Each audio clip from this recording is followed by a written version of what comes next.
When my wife and I arrived at the Halloween party, it was already lively. It was hard not to notice her fit physique showcased by her tight, jet-black Catwoman outfit. Despite being a mom of two, Alicia looks stunning. Sometimes I forget just how attractive she is. I, on the other hand, was dressed as a pirate. Hot? Not really. But not too shabby either. Alicia gave me a quick kiss on the cheek before mingling with other guests, while I made my way to the drinks area where my friends were engaged in a heated debate. As I approached, I realized they were arguing over the age-old question, Hulk or Superman? It struck me as a bit silly considering the intellect in the room. Superman was obviously the superior choice. Nevertheless, I decided to join the debate, drawing from my childhood spent immersed in Marvel and DC comics. Confident in my expertise, I hoped to settle the matter once and for all. However, my arguments only fueled the debate further, turning the conversation into chaos. But that's what happens when you mix beer with grown men. Eventually, we all agreed to table the discussion, opting instead to enjoy the abundance of beer and fun. Knowing Alicia wouldn't want to leave anytime soon, I planned to stay relatively sober. She was already having a great time chatting with her best friend Susie, who was also dressed as Catwoman. Alicia and Susie had been inseparable since middle school, despite being almost polar opposites in personality. They shared the same upbringing, often jokingly speculating about being switched at birth. However, they both detested that joke. Susie was married to Dominic, who was quite different from me in many ways. While I managed restaurants for a living, Dominic worked with his hands. Though I wasn't as active in the gym as I used to be, I still maintained a decent level of fitness from my boxing days in college. Dominic, however, works at a nearby factory. While I'm unsure of his specific role, I know it entails heavy lifting for 8 to 10 hours daily. He's practically a gym rat, resulting in a muscular physique. Unlike my neat short hair, his is long and tied back in a ponytail, complemented by a beard giving him an Aztec warrior vibe. If Dominic resembles Drogo from Game of Thrones, I'm more akin to Don Draper from Mad Men. Though I never truly warmed up to him, I didn't dislike him either. Our connection was merely through Susie, my wife's best friend, so our interactions were sporadic and never extended beyond that. And tonight was no exception. Sporting a Tarzan costume in chilly weather struck me as insensitive. I couldn't help but perceive it as an idiot move, reflecting his tendency for such actions. Despite his flirtatious behavior, which often bordered on inappropriate, the women, including Alicia, seemed to find it more amusing than offensive. This bothered me, especially considering Susie's apparent indifference. While she occasionally playfully chided him, there was no real reprimand, suggesting she took pride in his ability to attract attention. As the night progressed and Dominic's inhibitions lowered with drinks consumption, his flirtatiousness became more pronounced, regardless of the women's marital status. Though some husbands may have been angered by his advances, no one reacted, perhaps out of fear, intoxication, or a desire to avoid confrontation. However, I remained vigilant, ready to intervene if he crossed a line with Alicia. Sensing my unease, she approached me. "Are you enjoying yourself, Greg?" she shouted over the music. I nodded and took a sip of beer, observing her move to the music. Standing beside me, her attention shifted to Tarzan, silently appraising his physique. Unintentionally, I felt a surge of jealousy as I sensed her desire. It bothered me. "Who dresses as Tarzan in this weather?" Alicia snapped back to reality and faced me. "You know Dominic, sweetheart, always craving the spotlight." I chuckled, but the taste of my beer suddenly soured. Alicia noticed my shift in mood. "Are you jealous?" she asked. "Jealous of him? I don't need to strip down to get attention," I replied, my tone defensive. Alicia laughed it off. "Of course not, honey," she said, turning her attention back to him. As the night progressed and more drinks flowed, inhibitions waned. Dominic and his loincloth became less of a focus as I mingled with my genuine friends. It wasn't until later that I noticed Dominic making advances towards Alicia. Searching for her, I found them in the kitchen, engaged in a carnal conversation. My jealousy flared, and Dominic retreated upon seeing me. Alicia, sensing the tension, greeted me with forced warmth. "Hi, darling, I was just looking for you," she hurriedly said. "In the same place all night, Alicia. What were you two talking about?" "You looked awfully cozy," I asked, my tone accusatory. She tried to dismiss it. "Nothing happened, Greg. Dominic was just being his usual flirty self," she assured, but my unease lingered. "I'm just a bit tipsy, honey. Don't worry," she said, patting my cheek before leaving. For the rest of the evening, Dominic and Alicia kept their distance, exchanging only secretive glances. It was enough to unsettle me. I needed a break. The beer was kicking in, so I needed a bathroom break. Afterward, I bumped into Dominic as if he'd trailed me. "Got a problem, Greg?" he slurred, his gaze menacing. "What?" I felt the surrealness of the moment. He accused me of looking down on him due to my wealth, inciting superiority. It puzzled me. "You're drunk, Dominic. Go home before you say something you'll regret," I said, moving past him. "Regret what? Like sleeping with your pretty wife?" he jabbed, grabbing my attention. I confronted him, warning him to keep my wife out of his twisted thoughts. He smirked, dismissing them as memories, not fantasies. His words struck me like thunder, ending the conversation. "You're full of it," I retorted, less certain now. Then he made crude remarks about Alicia, crossing a line. Enraged, I struck him, the impact echoing through the drywall. Descending the stairs, I found Alicia, her tear-filled eyes confirming Dominic's claims. Panic ensued as Dominic lay unconscious. Amid the chaos, Alicia approached me, her question frozen on her lips. A glance told her I knew. Her teary eyes confirmed Dominic's words. "Call emergency! Dominic's unconscious!" she cried.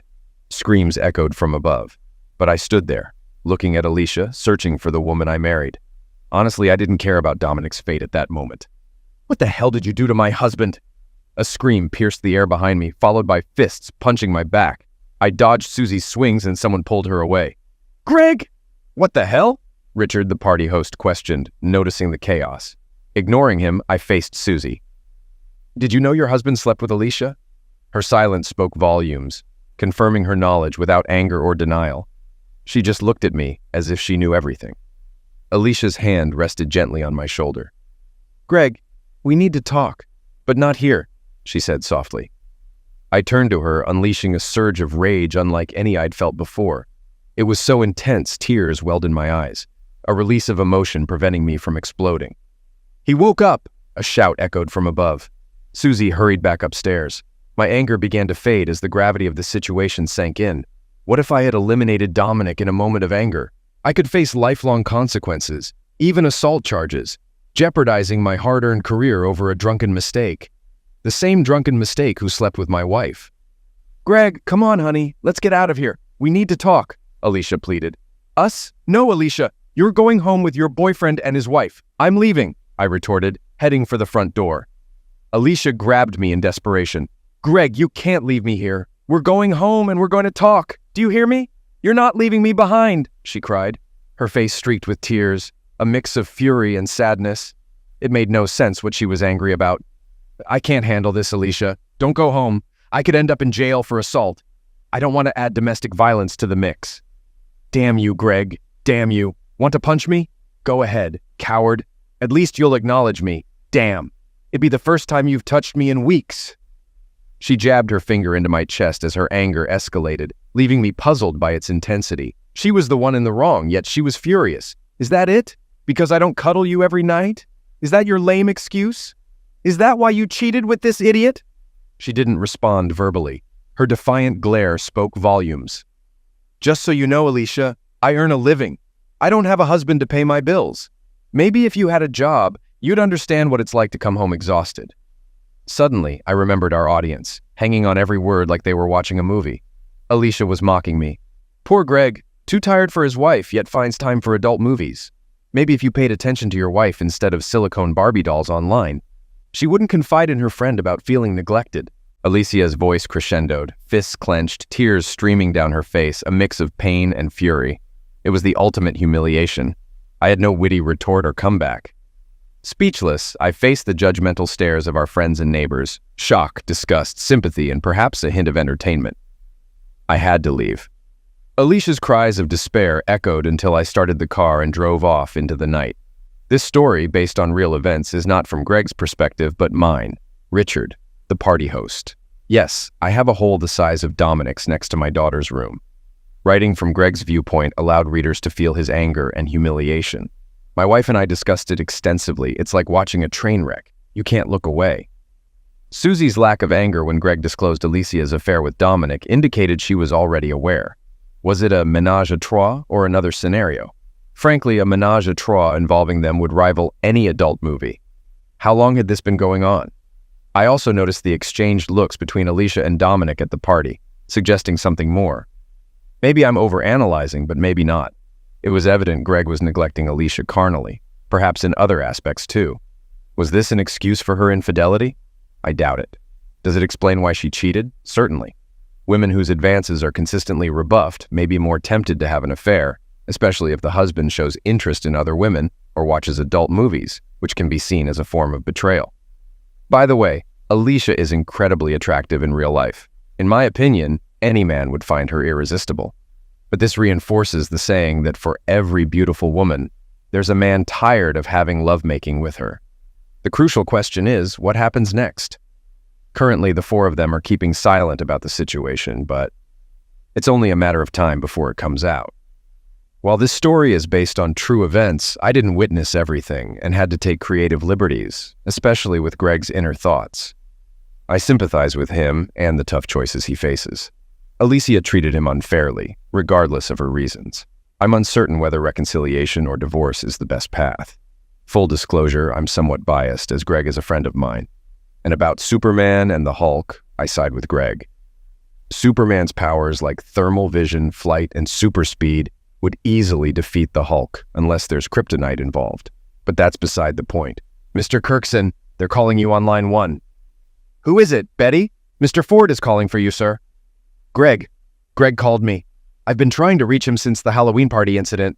Until now, he, his wife, and their lovers remained silent. But there have been so many questions. How could something like this not happen? The public showdown was so dramatic, with elements of lovemaking, violence, and betrayal. And the epic confrontation between David and Goliath, except this time, Goliath had a glass jaw and wrote a check his drunk self couldn't cash. And David cashed it out of genuine hatred. Patch him through, Betty. Sir, he seems a bit upset. Well, yes, his wife did publicly humiliate him. If he weren't upset, I'd be concerned. Thank you, Betty. I'll handle it. I awaited the click indicating I was connected to Greg. Hey, Greg, it's Richard. I've been trying to reach you since I couldn't bring myself to say these words out loud. Ever since I found out about my wife sleeping with that moron. Yeah, I needed some time to process everything, Greg replied, his voice still carrying the simmering anger beneath his composed tone. Even over the phone, his emotions were palpable. So, do you want to talk about it? I asked, hearing a chuckle from him on the other end, tinged with bitterness. It almost sounded like a snort. Why would I want to talk to you, Richard? Huh, buddy? So you can broadcast it online? Does your little story need a sequel? Are people dying to know what happened next to the guy who couldn't satisfy his wife? Can't your eager fans just wait to see how my damn life unfolds? Fine. He had read my narrative. Now, not only was he furious at his cheating wife, her deceitful friend, and her caveman lover, but he was also angry with me. Fantastic. Greg and I were high school buddies. He played baseball, I played football. Despite losing touch after school, him off to college, me joining the Air Force, we reconnected when I returned to our hometown years later. He'd landed a management job at Olive Garden. I teased him about wasting his college degree, but he persisted and quickly climbed the ranks, eventually becoming a district manager overseeing multiple restaurants, earning almost as much as me. Now, my dear friend was seething at me. Not good, Greg. Usually I'd crack a joke to diffuse tension, but in this case, it'd only make things worse. I especially liked the ending, I began, but he cut me off. I had no choice but to shut up and listen. You know, where I tucked my tail between my legs and ran off like a coward. Nice touch. His words dripped with sarcasm, leaving me feeling like a terrible friend, utterly defenseless. Greg, where are you? We need to talk, I urged. You know what's funny, Richard? I've suddenly become quite the popular guy these days, more so than ever before. Seems like everyone wants a chat with me. Must be my charming personality, he quipped, his voice slurring slightly. I could hear the clinks of liquid pouring into a glass. Greg, are you drunk? I asked, concerned. No, Richard, I was drunk an hour ago. Can't tell you who I am now, he retorted sarcastically. All right, I admit it, I was a lousy friend, but I'm here to make it right. Where are you, Greg? I said, hastily grabbing my coat and keys, momentarily forgetting my work obligations. Screw you, Richard. Not telling you where I am. Don't you dare show up at this bar. I'll mess you up if you do, he warned before the line went dead. But I didn't need him to tell me. I knew exactly where he was. There were only a handful of bars in town worth going to, and Greg had his favorite at Moe's, partly because he had a thing for the cute bartender there. She was the type who could flirt and seem unattainable at the same time, which only added to her allure. Yet, despite her charm, she wasn't busy when I walked in. My heart sank seeing Greg alone at the bar, the sole patron in the place. Checking my watch, I realized it was just past noon. Karen, the bartender, greeted me with a wave, her eyes showing concern. "Does this handsome guy belong to you?" she teased, though her smile didn't quite reach her eyes. I nodded subtly, gesturing for her to give us some privacy with a tilt of my head towards Greg. It was all I managed before his fist connected with my face, sending me reeling and seeing stars. No wonder Dominic ended up in bad shape. Before I knew it, I was on the floor, wiping blood from my lip as Greg glared down at me. Eventually, he shook his head and returned to the bar stool. I picked myself up, signaling to Karen to keep quiet as I made my way over to Greg before he noticed me again. She stood before us, eyes wide as saucers. As she started to approach, I silently waved and nodded, signaling that it was all right. In response, she nodded back and resumed clearing tables. "Now that that's settled, can we talk?" I asked, mustering up courage as I sat down beside him. He took another sip of his beer and shook his head. "Off the record?" he quipped sarcastically. I chuckled inwardly. At least his sense of humor was intact. "Anyway, you really hit a nerve there," he said with disdain. "How's your relationship with your mom? You've met her, right?" "Yeah. I still remember her frisking me to make sure I didn't bring any forbidden stuff into her house." "We laughed about it later," Greg recounted, taking another sip before meeting my gaze. "For God's sake, Richard. It was bad enough going through that, then reading about it and knowing all my friends knew it was me." "Greg, I just penned it down. I never meant to embarrass you. And besides, no one will even know it's you." I tried to reassure both him and myself. 2 cats, Tarzan, and a pirate. Plus the pirate who tossed Tarzan into the wall. How many damn Halloween parties do you think that's happened at? Most of them are the same. Greg looked like he wanted to punch me again. "You find this funny?" Okay, humor was definitely not the way to go. "You're right, Greg. I was an idiot. I genuinely apologize for putting you in that spot." "Well, I'm not sorry for punching you," he retorted. I rubbed my chin and chuckled. "You still punch like a girl. No wonder you always got your backside kicked in boxing." That seemed to break the tension, and it continued to thaw. I managed to coax him away from Moe's and into my car. Karen shot me a grateful look and hugged me as we left. "Take care of him, Richard. He's going through a lot," she said. My jaw was throbbing and beginning to swell, but I got Greg out of there, and that was what mattered most. The moment I secured him into my passenger seat, he drifted off, looking like he hadn't slept in days. Instead of heading to his mom's, I drove him to my place. Along the way, I called another friend, John. "How's it going, Richie Rich?" He greeted me cheerfully as he answered the phone. John was one of those guys who still acted like he was in his 20s. A great guy, though quite immature. I emphasize very, since most guys are at least a little immature. He's the one who sparked the whole Hulk versus Superman debate, always the life of the party. However, none of the wives really want their husbands to be under his influence. He had a knack for bringing out the teenage troublemaker in his friends. But we all love him. "John, I need your hand. I found Greg at Moe's. Might need some help getting him into my place and settled in bed. He's out cold." "Damn. Glad you tracked him down. Been looking for him all week. After what that idiot did to him, it's a miracle he didn't do something drastic." John parked his Mustang behind my Tahoe in my driveway, and together we tackled the task of moving 200 pounds of dead weight onto the couch in my basement. Not an easy feat. After chatting for a bit, he headed out with the promise that I'd keep him updated. Being home early meant I had the house all to myself, which was a rarity. So rare, in fact, that I found myself at a loss for what to do. Didn't want to step out in case Greg woke up disoriented, so I fired up the George Foreman grill for steak and baked some potatoes. Then I flipped through my cable sports package, hoping to catch a good game or at least some interesting sports talk. Settled on a documentary and dug into my meal. It wasn't long before my wife, Nikki, walked in with our kids in tow. "Hey, what brings you home so early?" she asked, planting a kiss on my cheek. The kids scampered upstairs. "Found Greg at Moe's, sloshed as hell. Brought him back here and laid him out in the basement," I explained. She looked hesitant. "Are you sure that's a good idea? I don't want any drunken antics in front of the kids." "He'll be fine, sweetheart. I'll keep an eye on him," I assured her, feeling her hand caress my cheek, sending a shiver down my spine.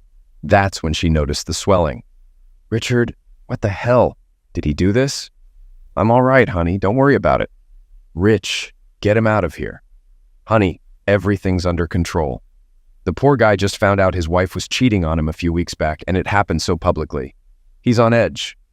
Plus, he's been dealing with it all alone." I'm his friend. He needed an outlet for his pent-up anger, and if that meant taking some hits, I didn't mind. Besides, my jaw's not as fragile as Tarzan's. Maybe he should consider a different costume next year. Nikki couldn't help but chuckle at that. Watching Tarzan get his backside kicked by a pirate was pretty amusing. I doubt Jane would approve. Yeah, Tarzan definitely got what was coming to him. Dominic should spend less time pumping iron and more time hitting the bag, Nikki quipped. Or at least learn to dodge, she added. We shared a laugh once her giggles subsided. One thing I've always admired about Nikki is her personality and sense of humor. It's one of the reasons why I can't stay angry with her for too long. I headed downstairs to check on Greg.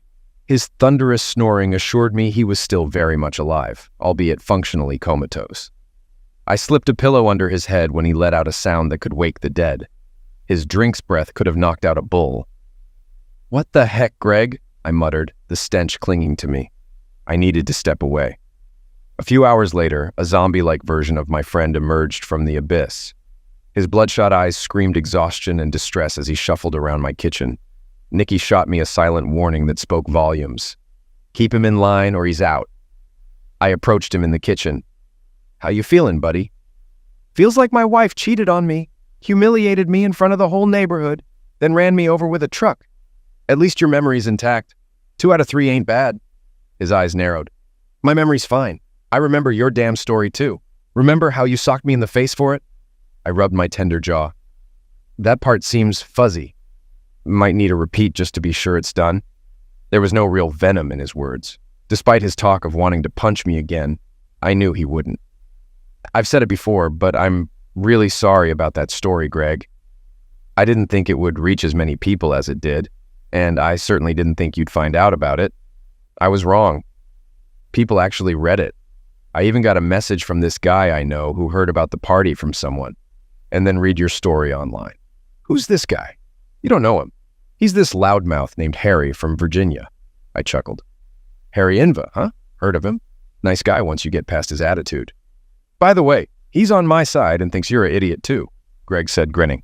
Yeah, well, I'm sure he felt that way before reading the story I wrote about you, I replied. Greg nodded and chuckled. I gave him a friendly pat on the back, which he didn't seem to mind, confirming we were okay. Richard, why'd you have to paint me as a wimp? Did I really just bolt like that? Wimp? Greg, you took the guy down in one punch. I was half expecting you to bite his ear off. If you boxed like that in college, you'd have been a champ. No one sees you as weak. Screw you. It's a skill I've still got. Idiot. He smirked and shook his head. I really handed him his rear, didn't I? Pride and laughter blended in his voice. Hell yeah. Bet your sweet rear you couldn't pull that off, he teased, nudging me. Nah. Might take me 2 hits, I quipped back, unable to stifle a chuckle. It was good to see Greg. So, what went down after I split? Kept looking over my shoulder, thinking I was headed to the slammer. Well, Greg, after you bailed from the Halloween party, Alicia let out this wail like she was facing a firing squad and crumpled to the floor. She sobbed loudly like a broken Catwoman. Nikki rushed to her aid, helping her up and leading her to the couch. Susie, the other Catwoman, came down the stairs with her disgraced Tarzan, holding his head as she guided him. Alicia caught sight of them and flew into a rage. You idiot! What did you tell Greg? You've ruined my life, you idiot! Tarzan, already battered by the pirate, now dodged Catwoman's claws, while Catwoman #2 tried to intervene. Alicia, stop it! Cut it out! Susie yelled, defending her husband. Tarzan, being saved by a woman from a woman, only stoked his fire. Can this idiot embarrass the Jungle Man any further? You should have said something, right? You idiot. Couldn't take no for an answer. What's wrong with you? The Jungle Man regarded Alicia's fury with detachment. It was clear he hadn't grasped everything yet. The knockout must have sobered him up. He knew he'd caused today's pain. Alicia, I'm sorry. I was drunk, he said. She stopped attacking and collapsed to the floor again. What do I do now, Susie? What do I do now? Back to Richard's kitchen. After that, they had to haul Dominic to the ER. Turns out he had a concussion. He wanted to press charges, but Susie and Alicia talked him out of it. Alicia pleaded with him not to. She knew if you got arrested, there'd be little hope of your return. Greg chuckled and shook his head. In any case, there's little hope left for this, I sighed, nodding sadly. So, Greg, what happened after you split? All we heard was the rubber hitting the road and the roar of your engine. I wanted to chase after you, but my Tahoe was packed with other cars. I feared you might crash. You haven't responded to any of our calls. Yeah, well, I needed to get away and think, you know? I couldn't wrap my head around it. All our friends are looking at me, judging me. I needed space. So you headed to your mom's place. It must have been tough going back there. Yeah, well, life throws you curveballs sometimes. The only way to deal with it is to do something out of the ordinary. Greg, October 31st, party crap. Damn it. Damn it, these damn women. I sped recklessly along side streets leading out of town. Honestly, I had no clue where I was going. Stop signs, speed limits, traffic lights, none of it mattered. I drove like I was the only one on the road that mattered. What's that sound? I glanced at the passenger seat, recognizing Alicia's ringtone. Her lovely face illuminated my Android screen. She smiled at me, a loving smile captured in time. I remember taking this photo. I was so happy. So full of love and adoration. Damn lie. I fought the urge to chuck my phone out the window. Her picture on the screen lied to me. If I answered, the voice on the other end would lie to me. The cheerful melody announcing her call was a lie. Lies. She slept with Dominic. Maybe they even kissed. Passionately. Excitedly. Damn it. I bet the idiot loved it. Another man's wife in his bed? Who did he think he was? I was the one by her side when she was sick. In the delivery room with her twice. Promising to love her in sickness and health. I devoted my life to her. The persistent ringtone tormented me with its falsehoods. He paused for a moment, then continued. I shut it off and pulled out the battery. Silence. No more lies. I drove aimlessly around the city, my mind on autopilot, protecting itself from overload. The images of tonight's events and worse, the scenarios I imagined between my wife and that idiot in the jungle, were overwhelming my mind, overclocking my processor. Reality hit me when I gazed up and found myself parked in front of my parents' garage. I couldn't recall driving here. It seemed my subconscious guided me back to my childhood abode. Cutting the engine, I entered. Every child holds a key to their parents' home, even if they vowed never to return. Well, perhaps not every child, but in my case, it was late. The living room, unchanged for decades, greeted me in darkness. The sofa, coffee table, lamp, all fixtures frozen in time exactly as I remembered them. Strangely, I found solace in this familiarity. That night, in one drunken conversation with a Neanderthal, everything changed in an instant. I've always been skeptical of stories where worlds shift in a blink, except in tragedy. This night turned me into a believer. My entire understanding of life was upended by a single conversation. Returning to my childhood home brought a sense of stability after an earthquake shatters buildings and fractures the ground. In such times, people crave calmness. Stability was what I needed now. For the moment, I was safe at home. Who's there? My mom's voice rang out, envisioning her wielding a baseball bat, ready to fend off intruders. It's me, Ma. Gregory? Yes.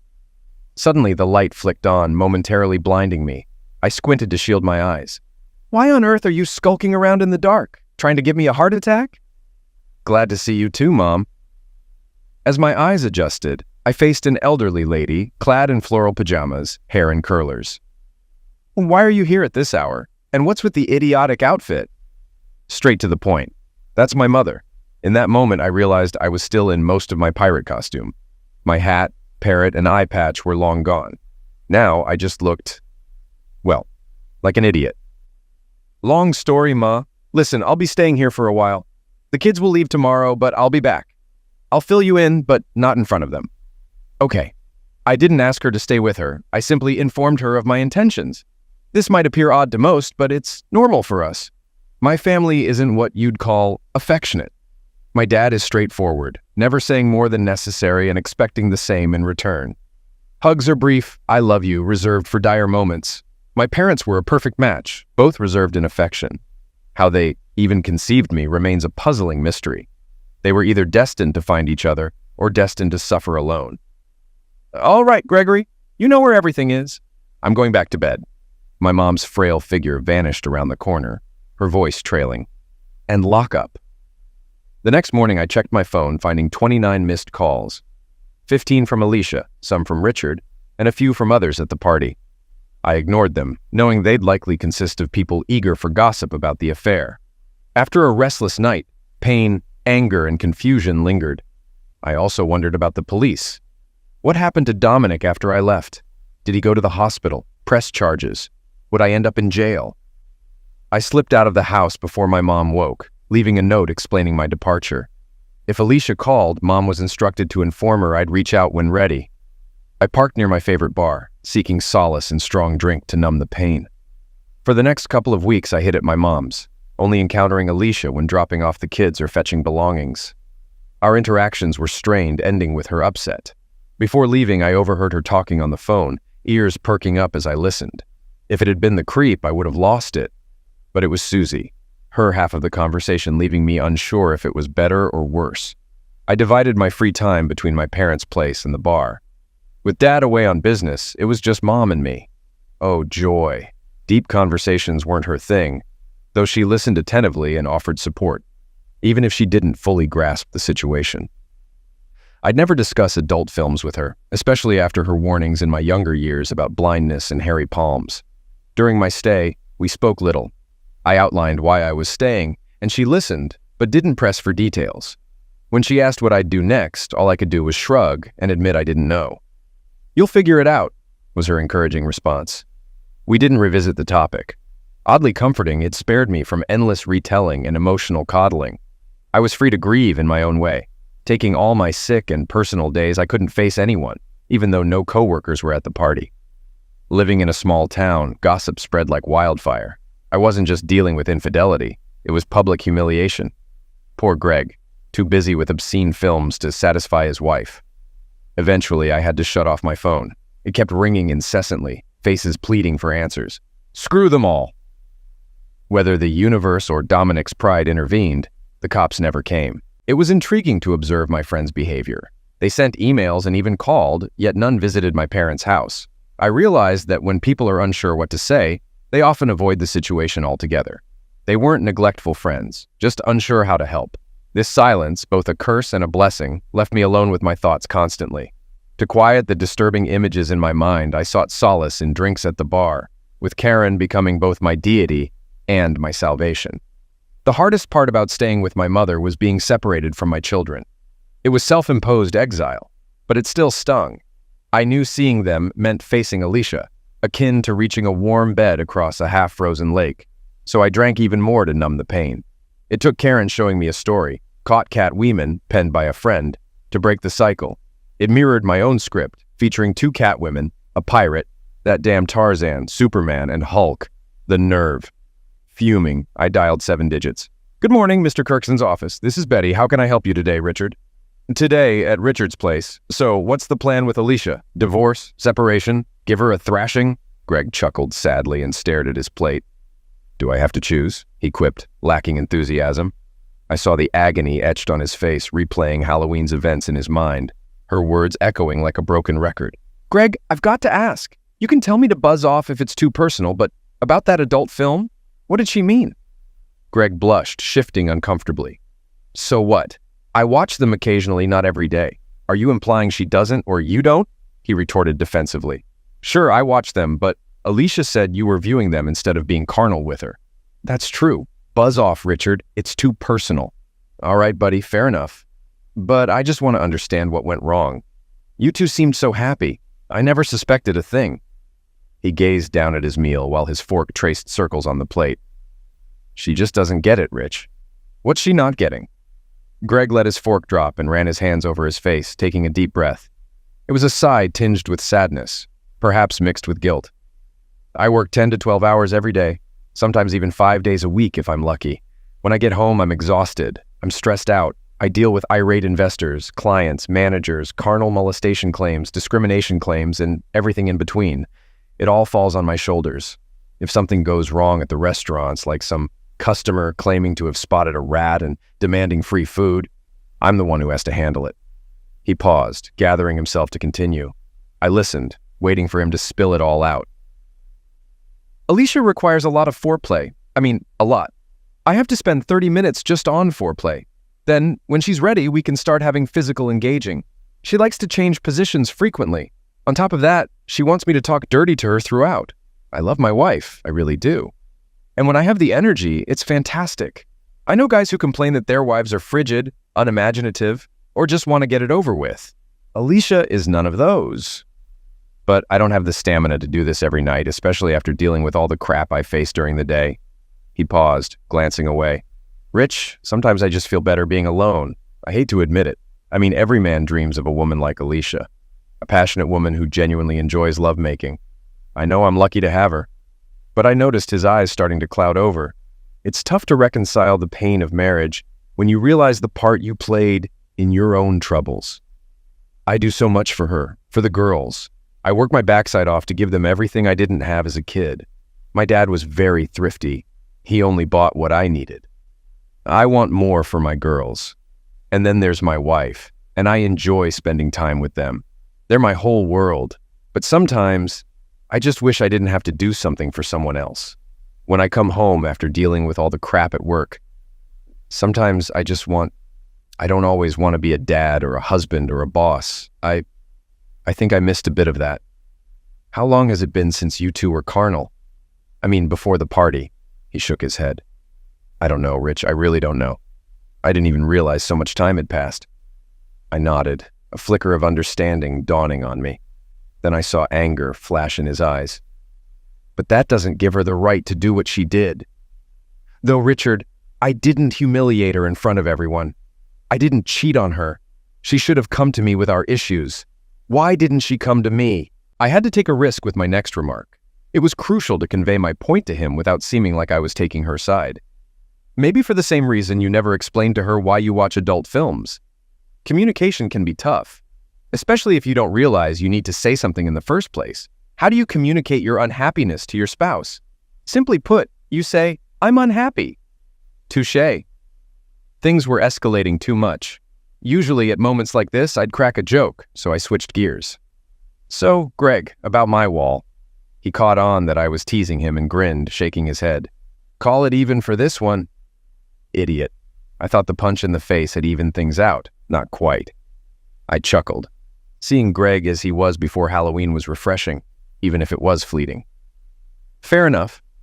That's when I noticed Nikki standing in the doorway with a peculiar expression. Her eyes urged me to see her right away. I left Greg to his meal and approached her. "What's wrong, dear?" She glanced around nervously and drew me closer to whisper. "Somehow Alicia found out Greg's here. She's on her way. Damn, John. Probably called her to vent or something stupid. Unknowingly gave away Greg's location. You need to intercept that woman at the door." Nikki raised her hands and shook her head. "Rich, I'm not getting involved in this mess. Greg needs to face this. He's been avoiding her for 2 weeks. I felt frustration rising toward my wife. She cheated on him. Haven't you forgotten that? No, I haven't. I've got a damn hole in the wall as a reminder. I glanced at Greg, who seemed oblivious to the impending showdown. What do you want me to do, Nikki? Her expression softened with resolve when she saw my determination to help my friend. He has to handle this himself, babe. You can be there for him as a friend, help him through it, but he can't run from it. She patted my chest and left. I turned to prepare Greg for what was coming. Greg, I heard your conversation. You can't exactly whisper. She's on her way. He rubbed his chin and winced. Then his expression shifted to determination. Fine, he said, pushing away from the table. Turning to me, he met my gaze. I'm ready to face this, he declared. With that, he rose and walked out of my back door. Greg? A beautiful sunset. Soft hues painted the pale sky, serene and almost calming. Greg, honey? The serenity shattered. I didn't respond to the alarmed voice signaling the arrival of my unfaithful wife. I didn't even turn to look at her.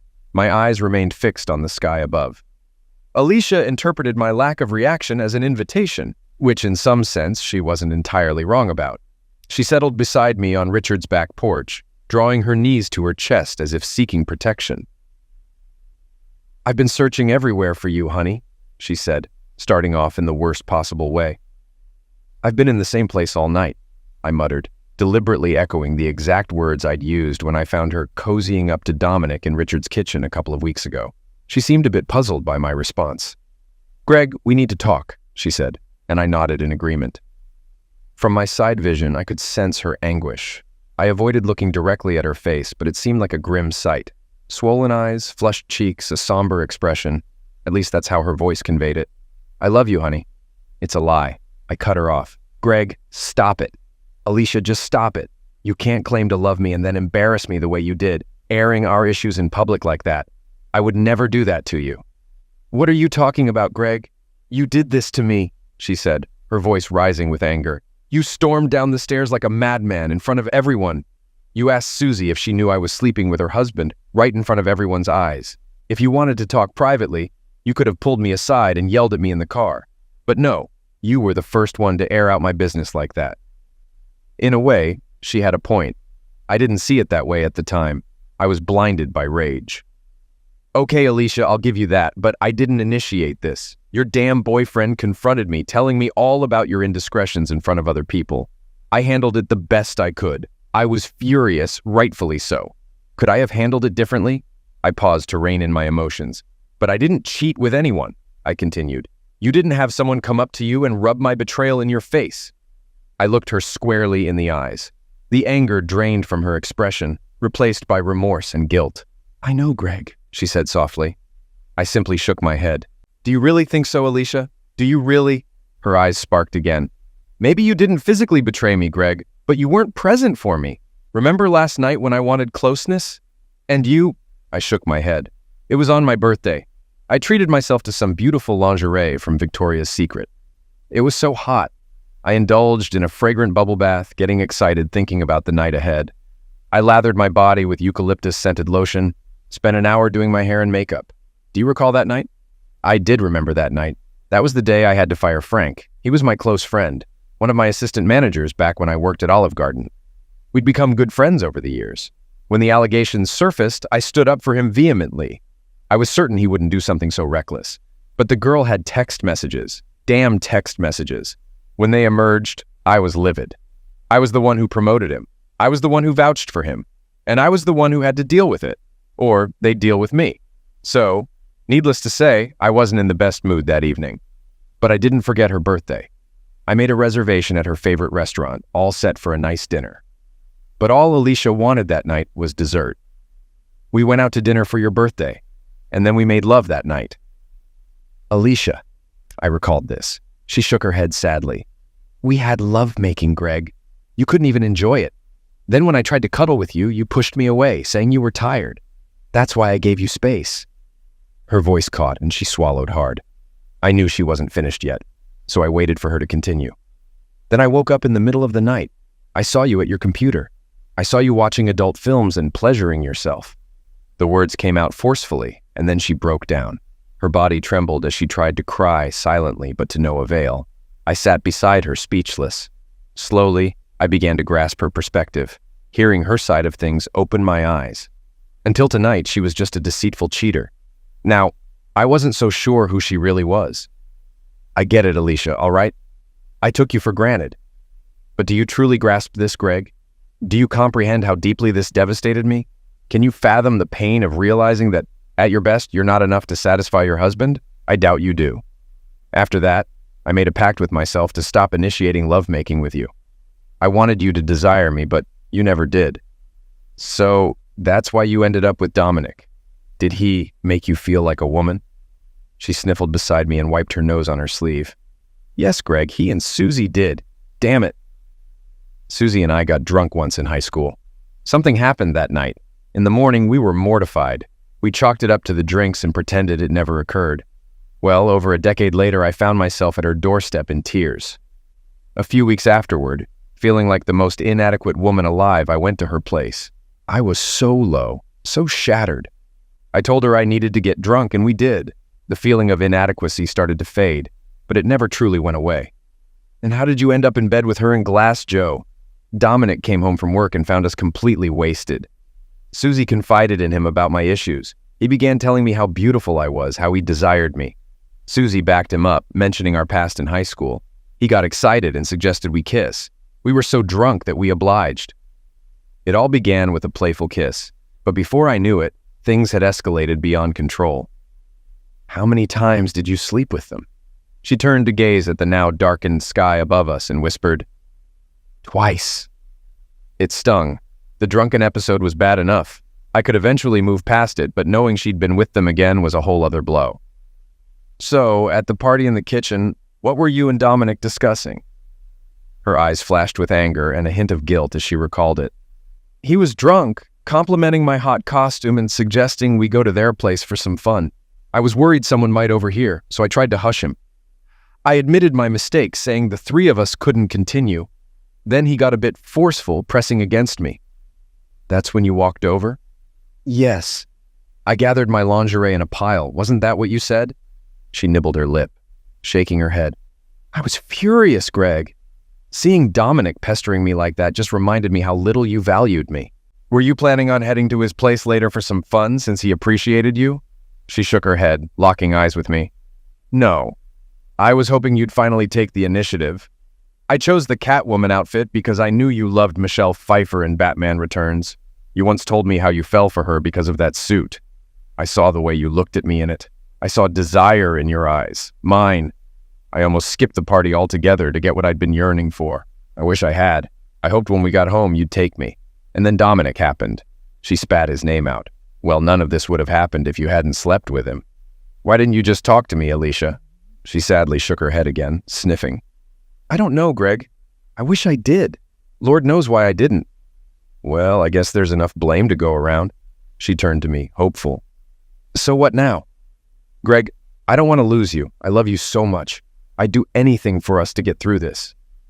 My head swirled. Can we get through this? Can I forgive her, knowing I played a part in our downfall? Leave the past behind? I don't know, Alicia. So much has happened. It'll take a lot for us to start healing from this. A glimmer of hope sparked within her. She wiped her tears, gripping my hand. Please, honey, I'll do anything. Just give me a chance to show you how much I love you. I met her gaze, sensing hope. I began to feel it too. It'd take time, but maybe we could mend each other. If we both fought hard enough, there might be a chance. All right, Alicia, but it'll take several steps. First, we need counseling. It's necessary. Obviously, we have a lot to work through. We need to learn how to communicate with each other. She kissed my cheek, embracing my neck. Yes, darling, whatever you say. Secondly, you need to cut ties with Susie. That's when I saw the light fade from her eyes, feeling it dim in my heart. Well, what did you say? I said you need to end your friendship with Susie. Greg, why are you asking me to do this? I reclined in my chair, staring at her in disbelief. Seriously, Alicia? You cheated on me with her and her husband. What do you expect me to do? Just trust that it won't happen again? Every time you're with her or talk to her, do you realize what goes through my mind? How can I heal if this wound keeps getting salt rubbed in it? She recoiled as if I'd struck her, tears welling up in her eyes.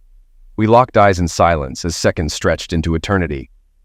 You want me to choose between my best friend and my husband? I can't do it, Greg. Please don't make me. Words couldn't convey the agony that coursed through me at that moment. Strangely, it was worse than catching her in the act. This time, there was no anger to mask it. My heart constricted painfully, crushed by the weight of the realization that it was too much to bear. The fact that she couldn't choose me over her best friend was devastating, a catastrophe of unfathomable proportions. The woman I loved most didn't love me the same way. I wasn't her one and only love. I shared her heart with another. Dominic's irrelevant now. I don't care about him. This is bigger, Alicia. But she couldn't sever her ties with Susie. The bond was too strong, rivaling her love for me. She couldn't let it go, even if it meant sacrificing our marriage. Sadly, we divorced less than a year later. Alicia fought tooth and nail to prevent it, even stooping to humiliating herself. I never imagined I'd see her pride crumble like that. She begged me at my workplace not to leave her, embarrassing herself in front of everyone. I begged too. It was a heart-wrenching plea that left everyone uncomfortable. Even I secretly hoped I'd give her another chance. But I couldn't bear the thought of her being around him as long as she refused to relinquish her friendship. In essence, I was right. No spouse should have to share. A year later, the wounds still run deep. There are no winners here. We do our best for the kids, avoiding putting each other down in their presence. Yet, many nights I've been a shoulder for Greg to cry on. But there was one silver lining this Halloween. He brought a date to my party. She wasn't dressed as Catwoman. Maybe she's just a rebound, not his next great love. But finding someone new is still progress. Real life isn't about neatly packaged endings. It's a messy, gradual healing process. Alicia, Dominic, and Susie didn't show up at the party. They cut off contact with the rest of us. Susie remained staunchly by Alicia's side, accusing Greg of unfairness and trying to force an impossible choice. In my view, the choice wasn't impossible. Alicia simply didn't want to be married as much as a loving wife should.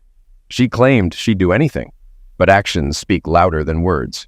She might have been willing to play the part of a love-making slave or a doting housewife. But when it came to sacrificing something personally significant, our marriage wasn't worth it to her. In the end, he's better off without her.